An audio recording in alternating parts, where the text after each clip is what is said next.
అందరికీ నమస్కారమ్మా. మహిళా లోకం లేచిందన్నట్టుంది. ఉమెన్ పవర్, గర్ల్స్ కాలేజ్ అని తెలుసు. ఉమెన్ పవర్ అంటే ఎట్లుంటుందో ఇట్లుంటుంది. పాపం బిక్కు బిక్కుమంటున్నారు. నెక్స్ట్ ఫ్యూచర్ అంతా మనదే. ఎందుకు? మనం మల్టీ టాస్కర్స్మి. మనం పని చేస్తాము, ఇంట్లోకి వెళ్ళి ఇంటి వ్యవహారాలు చూస్తాము, మళ్ళీ పిల్లల్ని చూస్తాము, మళ్ళీ బయటకు వచ్చి మళ్ళీ ఫ్యాషన్లో షాపింగ్లు చేసుకుంటాము, సినిమాలు చూస్తాము, అన్నీ చేస్తాం. మనం వాళ్ళ ఆఫీస్ నుంచి ఇంటికి పోగానే వైఫ్ ఎప్పుడు కాఫీ ఇస్తుందని ఎదురు చూస్తూ ఉంటారు. అంతేనా? కాబట్టి మనం మల్టీ టాస్కర్స్మి. నెక్స్ట్ ఫ్యూచర్ మనదే. కాబట్టి దానికి ఏం చేయాలి? మనం బాగా చదువుకొని మంచి పొజిషన్కి వెళ్ళాలి. ఈరోజు డొక్కా సీతమ్మ గారి మధ్యాహ్న భోజన పథకాన్ని ప్రారంభించడానికి ఈరోజు జూనియర్ కాలేజ్, గర్ల్స్ జూనియర్ కాలేజ్కి వచ్చాను. ఫస్ట్ టైం వస్తున్నాను. Really impressed. చాలా బాగుంది. పాత కాలేజీ చౌర్నికి చాలా బాగుంది. మళ్ళీ నా ఓల్డెన్ డేస్ నా కాలేజ్ టైంకి వెళ్ళాను. హైదరాబాద్లో కోటి ఉమెన్స్లో చదివాను. మా కాలేజ్ కూడా ఇట్టే ఉంటుంది. చాలా పాత కాలేజీ, బ్రిటిషర్స్ కాలంలో కట్టిన కాలేజ్ మాది. మా కాలేజ్లో అప్పుడున్న నిజాం నవాబ్ ఉండేవాడు. ఆయన సెకండ్ వైఫ్ ఉండేదంట. ఆమె రూములు ఉండేటివి. అక్కడ మాకు క్లాసెస్ జరిగేటివి. కింద గుర్రాల కట్టే రూములు ఉండేటివి. అక్కడ కూడా క్లాసెస్ జరిగేటివి. ఒక డిఫరెంట్ ఎక్స్పీరియన్స్ అది కాలేజ్ డేస్. మళ్ళీ ఆ డేస్ రావు. డొక్కా సీతమ్మ గారు రాజమండ్రిలో మండపేటలో పుట్టారు 1841లో. ఆమె తన జీవితంలో 40 సంవత్సరాలు దాదాపు ఎవరు పేదవాళ్ళు వాళ్ళ ఇంటికి వచ్చినా కూడా ఆమెకు అన్నం పెట్టేది. ఆమె జీవితంలో మ్యాక్సిమం టైము ఎవరింటికి వచ్చి తలుపు కొట్టినా, ఏ టైం వచ్చినా కూడా ఆవిడ పేదోళ్ళకి భోజనం పెట్టేది. అందుకని ఈరోజు మన రాష్ట్రంలో ఈ యొక్క మధ్యాహ్న భోజన పథకాన్ని, స్కూళ్ళల్లో ఉండేది మధ్యాహ్న భోజన పథకం, ఈసారి తెలుగుదేశం ప్రభుత్వం, కూటమి ప్రభుత్వం అధికారంలోకి వచ్చాక స్కూళ్ళల్లోనే కాదు జూనియర్ కాలేజెస్లో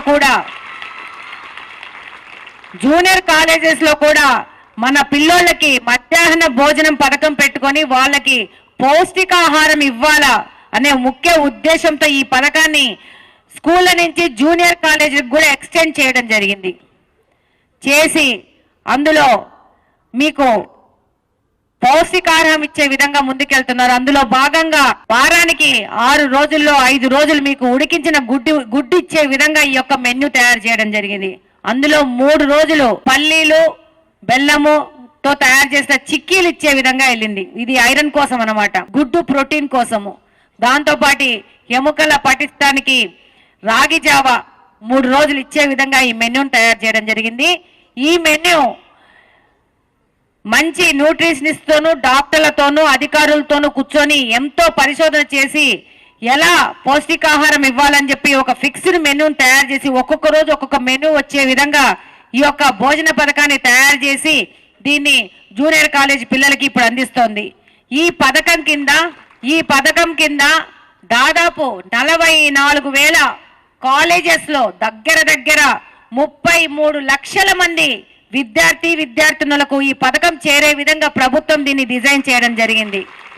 అంటే కోస్టల్ ప్రాంతంలో ఒక రకంగా తింటారు, కడపలో ఒక రకంగా తింటారు, మళ్ళీ గుంటూరు అటువైపు వస్తే ఒక రకంగా తింటారు. కాబట్టి ఏ ప్రాంతానికి తగ్గట్టు ఆ ప్రాంతంలో ఆ మెన్యూను తయారు చేసి వాటి యొక్క టేస్ట్ కూడా ఆ విధంగా తయారు చేసి ఈ యొక్క కార్యక్రమాన్ని ఆర్గనైజ్ చేస్తున్న ఆ యొక్క ఎన్జిఓస్ కానీ, ఆ యొక్క సెంట్రలైజ్డ్ కిచెన్స్ కానీ వాళ్ళకి ఈ విధమైన విధానంగా వాళ్ళకి ఒక మెన్యూ తయారు చేసి పంపించడం జరిగింది. ఆ ద్వారా చాలా పెద్ద ఎత్తున ట్రాన్స్పరెంట్గా ఈ పథకాన్ని ముందుకు తీసుకెళ్తున్నారు.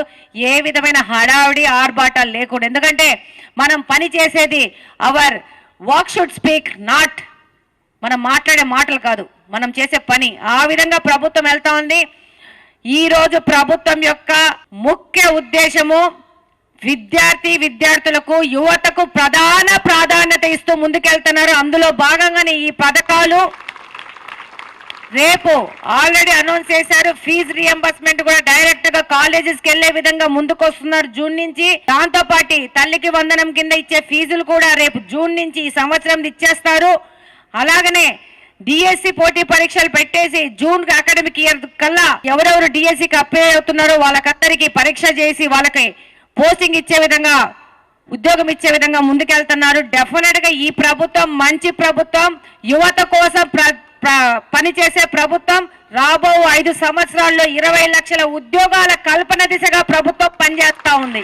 రేపు మీరు ఇక్కడి నుంచి గ్రాడ్యుయేషన్ ఫినిష్ చేసుకుని బయటికి వెళ్ళగానే మీ అందరూ ఉద్యోగాలు చేయాలా. ప్రతి ఒక్కరి ఇంట్లో ప్రతి ఒక్క యువత ఉద్యోగం చేయాలా. ప్రతి ఒక్క ఇంట్లో ఒక ఆంటర్‌ప్రెన్యూర్ ఉండాలా. వీళ్ళందరూ ఈ రాష్ట్ర భవిష్యత్తుకు ఆర్థికంగా వీళ్ళందరూ సపోర్ట్ చేసి మన ఆర్థికంగా అభివృద్ధి చెందాలనే ఉద్దేశంలో నారా చంద్రబాబు నాయుడు గారు ప్రభుత్వం పనిచేస్తుందని ఈ సందర్భంగా తెలియజేసుకుంటున్నాను. మార్చి కల్లా మనకి ఎగ్జామ్స్ ఉంటాయి కాబట్టి now it is time to fun, games, play అంతా అయిపోయింది. సంక్రాంతి అయిపోయినప్పటి నుంచి చక్కగా చదువుకొని మంచి మార్క్స్, ఒకరు ఇంకొకరితో పోటీ పడతా చదువుకొని మంచి మార్క్స్ తీసుకురావాలా. కడప జిల్లాకు పేరు తేవాలా, మీ అమ్మా నాన్నలకు పేరు తేవాలా, మీకు చదువు చెప్పిన మీ టీచర్లు, లెక్చరర్స్, ప్రిన్సిపల్స్ కు పేరు తేవాలా.